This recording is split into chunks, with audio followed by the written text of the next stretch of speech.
Loyalam E-PAO tabi Khuding po Hidram Susmitana Namitangi po Pizari Ahamda Pazari Helang. Mahikol na su athoba singi ningsing thoram pangthokrai.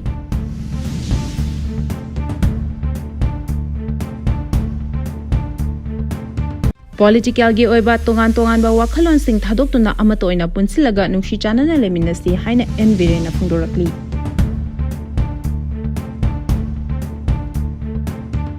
Yumthong Khuding da Amuba Firal Chingkhattuna Mathang Chahidagi di Awaba Fongdokminnasi haina Megan na Fongdokrakli.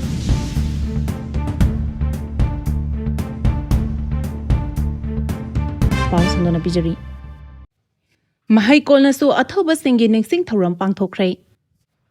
Ngasi Saraswati Bal Vidya Mandir Pangantabi amadi masigi training center ama oiriba Mahikol gi unit branch sing dasu athoba singi ningsing thoram pangthokrai. Numit asin lakpada training center asigi director oiriba Satyaningomam nangasi Manipuri gi mafam Khuding da pangthoknariba athoba singbu ikai khumnaba amadi makhoina tawjaramba lebakidamak kathoklambadu khakta ningsingbana aikhoigi iramdam kanba ngamloi makhoigidamak akhoinasu matung induna ngasi maikai Khuding dagi yeknaba singna aikhoibu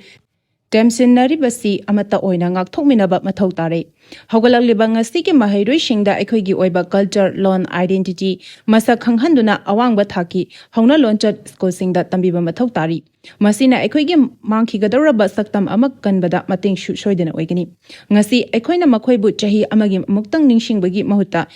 mekup khudingi makhoibu ningsingdona makhoina pamjaramba aikhoigi apunba saktam asi punna ngakpa ngaminasi haina su phongdokhi Political gi oiba tongan ba wakhalon sing thadokuna amato ina punsilaga nungshi chanana leminasi haina envire na phongdorakli. Lamdam asida hojik popular government ama leitrabasu president rule leba maramna governor da tanaduna mahausagumda nungshi chanana ingna chikna leinaba honari. Loinana political gi oiba tongan ba wakhalon sing adu thadokuna amato ina punsilaga nungshi chanana leminasi haina hanagi chief minister oiramba nongthombam birena phongdorakli. Ngasi athoba singi ningsing numit August 13 ga mari lenana Vertican Riziki Mongpham oiriba ya school gi hicham yaichampat amadi thangal general gi khubamda palace compound la hekat lekat tamduna ikai khumnaba utpaga mari lenana wafam asi envirena phongdokhibani mahakna makhata na hai maithi gani khangna British ki mayokta lanthengna kiba adugumna lamdam asigi athoiba ipa ipu Zubras Tiken Rizit Pauna Brajabasi Chirainaga amadi Maharaj Kulachandra Pumnamakpu Irepakidama Kathoklamba adubu ningsingba oina ikai khumnab utpani mahairolagi ipa ipu singna thambiramba lamdam asi amato oina punsilaga leminaba political gi oiba tongan wa wakhalun adu thadokduna amato oina punsilaga nungshi chanana leminasi haiki Yumthong Khuding da Amuba Firal Chingkhattuna Mathang Chahidagi Awaba Fongdokminnasi haina Megan na Fongdorakli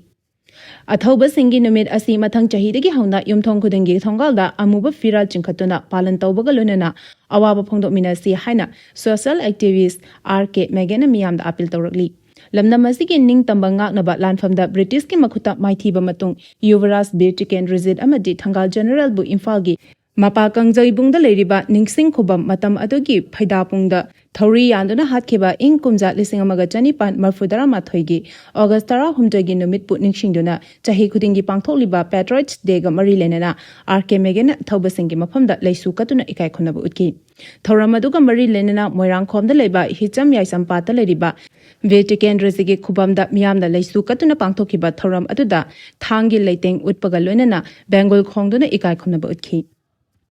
Paugi marak thatna Loyalam E-PAO tabiriba khudimagna channel asibu nungsibiduna like amadi subscribe tawbiduna subscriber masing hengat hanbada adomsu mateng pangbiyu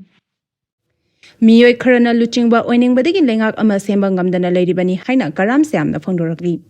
Hauzik oriba Manipur gi phibam asida nakal amatagi oiba aigi phurupki kanglupki wa nganglaga leiragadi kaidongnungda nungshi chanaba purapangamloi miyoi kharana luchingba oiningbadagi lengak ama semba ngamdana leiribani haina langthaba kendra gi MLA karam syamna phongdokrai Wafam asing asi August 13 ningsi athoba singi ningsing numit kamari lenana Rashtriya Modi Seva Samiti na sinduna Kangla Western Gate mamangdagi Mebam Lokpaching phawba chatkiba cycle rally aduga mari lenana MLA Karam Syamna phongdokhibani cycle rally aduda miyoi chahum romna cycle thauki Kangla mamangdagi horaga Khwairambang Kaithal fawraga Wangkhai ꯂꯩꯀꯥꯏꯗꯒꯤ ꯀꯩꯁꯥꯝꯄꯥꯠ ꯇꯥꯔꯕ ꯃꯇꯨꯡꯗ ꯇꯤꯗꯤꯝ ꯂꯝꯕꯤꯗ ꯆꯠꯂꯒ ꯄꯟꯊꯨꯡꯐꯝ ꯃꯥꯏꯕꯝ ꯂꯣꯛꯄ ꯆꯤꯡ ꯌꯧꯅ ꯈꯣꯡꯁꯥꯟꯈꯤ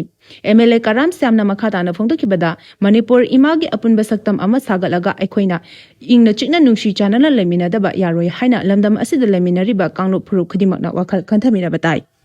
Manipur miyamna lamdam asigi lengdaba lengak ama mathau tai haiba asi loina khangnai President rule lakpadagi low uba khara yare nomai kharak phagat pangamle development khara di lakle harabasu IDP singdi mayumda hanjalhanba ngamdri National Highway singda free movement oina chathok chasin yadri Hauzik leriba phibam asida CSO sing amadi legislature singi wakhal jungshinaba mathau tai haki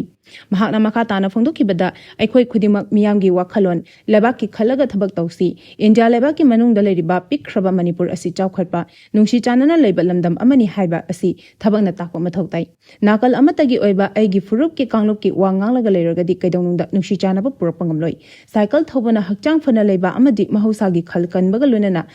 lebak asigi economy dasu kanaba piba ngamli haiki MLA singna mathau masak khangdabana India gi luchingba singna Manipur usitabani haina phongdorakli MLA singna mathau masak khangdana amadi mama lebak nushiba watpana maram oiraga India gi luchingba singna Manipur gi miyambu usitabani haina Justice Committee gi chairman Jai Chandra Konthojamna phongdokrai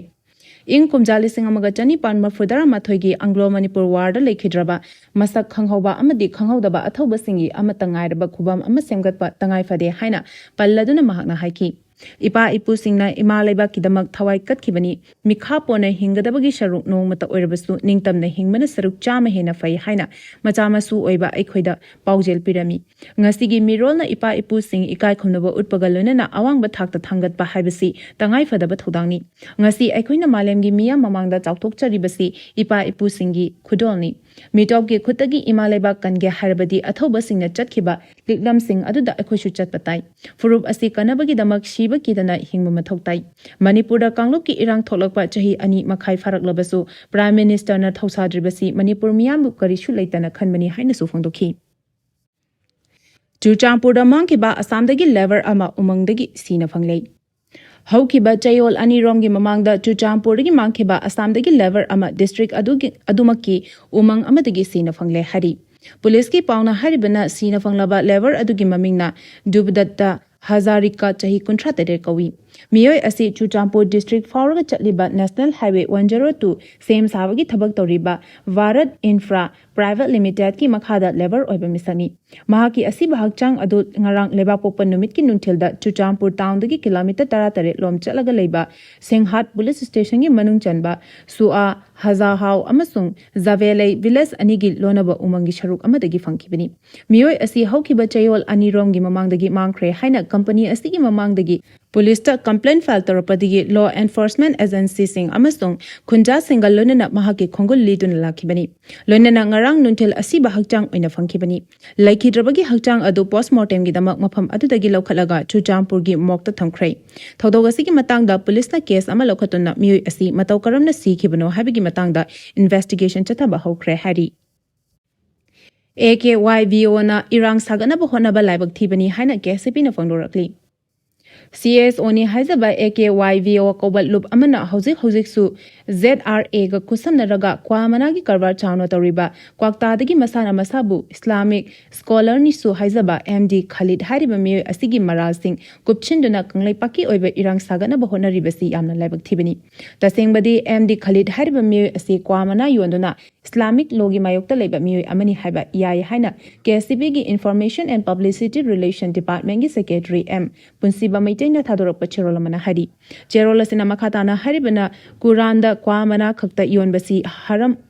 oi hydragasu mahakna yoliba kwamana aduna zarda hidak mana haptuna nisa oina hakchangda sokhan bayaba mongda miyamna chanai haiba khangna yonbanina mahaki kwamana gi karbar asi haramni haibada ningai leite masigi mathakta mahakna aizol fauduna Chuchampur tamna kwamana puraklibasi ZRA da paisa mayam ama chang naina piragani haibasi mayekshing bofamni MD Khalina luchingba amasung ZRA na kusamnaduna kwamana gi karbar toriba Syndicate asidagi Ningthozam Bizen Kumar Eli Straben mahak masanasu kwamana loduna yole habisi pauchi singda phongdokhiba leikhrei MD Khalid hariba mi asi kwamana karbar khaktanatana atopa hiram kayadasu ZRA ga yamna naknaba mari thami habisi miyamna khangbiyu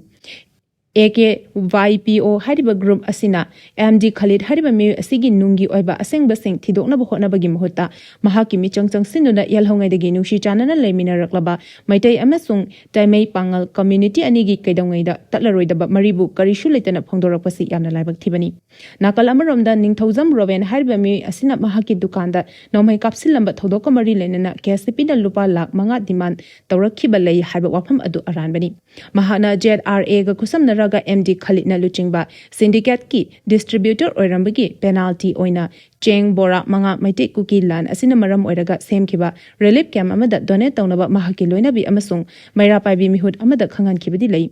Followed Bureau Standing Committee yi makhada leba KCP na lanai miyoi amatada sel gi demand tawbagi ayaba leite maramaduna kadagumba KCP PSC gi ming sizinaduna lanai home individual demand tawba laklabadi miyoi adu kairai lekai gi club ka kusamnaraga faduna shingyei bakki oiba wayal chathanaba KCP gi maikedi khangalakli hari German amadi Tiger Road semada Forest Department gi ayaba laukhibra haina pikna phondorakli State asigi tampaki mafam kayada leba reserve forest department na miyam changba thingliba asi saugali adubu kuki khulai paiba singna German road amadi Tiger Road semgani haina thanglaliba khongthang asi forest department gi ayaba laukhibra haina peace and integrity committee kyamgai piki convener CH Megachandra phondorakli wafam masing asi pik amadi all kyamgai nupi chawkhat thorang loop anina sinduna kyamgai mayai lekai da leba machai bungo khagembagi laibung da pangthokiba patriots day gi thoram da phondokibani Tonjau School, Kiamgai Ideal High School, Primary English School Amadi, RM School Kiamgai gi Mahirui Singh Sharuk Yaduna Pangthokiba Thoram Aduda, Mega Chandana Khadana Hai. Ipa Ipu Singh Aduna Apunba Manipur Amagi Wakalon Galoinana, Sagacharamba Manipur Asi Hauziki Luchingba Singh Asida, Pangal Thona Adumak Shelhaningi. Kuki militant Singa Chanari Basu Asi Makhatana, Sangthaba Yaroi Haba Miyamgi Warep Adu, Parliament Session Singh da Pukhatuna Khahaningi. Mahan Hai, Tampaki Mapamkayada Labor Reserve Forest Kimafam Singh da, Forest Department na Miyam Changba Thingliba Asi, Big na Mapung Fana Sagali Adubu, German Road Amadi Tiger Road Semwani Haina Honaragliba Asida, Forest Department gi Ayaba Laukibra Nadraga Makoina Popi Thariba Forest Kilamsing Asi, Forest Department Yangshin Bigi Matau Tadrabara Haibasi Achobo Wahang Amoi. Masi Lebak Natraga Marilena Basing Nasu Miyam Kangna Pakum Pipam to Ihaki. Paugi Marak Thatna Loyalam E-PAO Tabiriba Kudimakna channel Asibu Nungsibiduna like Amadi subscribe to Biduna subscriber Masing Hengat Hanbada Adom Sumating Pangbiu. Arubada Maruiba po Amukahana Pizari. Mahikol nasu athoba singi ningsing thoram pangthokrai. Political gi oiba tongan ba wakhalon sing thadokuna amato ina punsilaga nushi chanana leminasi haina envirena Fongdokminnasi. Yumthong Khuding da Amuba Firal Chingkhattuna Mathang Chahidagi Awaba Fongdokminnasi haina Megan Fongdokminnasi. Matang asida Loyalam E-PAO na namitangi pau bibil lezare tabili ba khudima po amuka hina kurumjani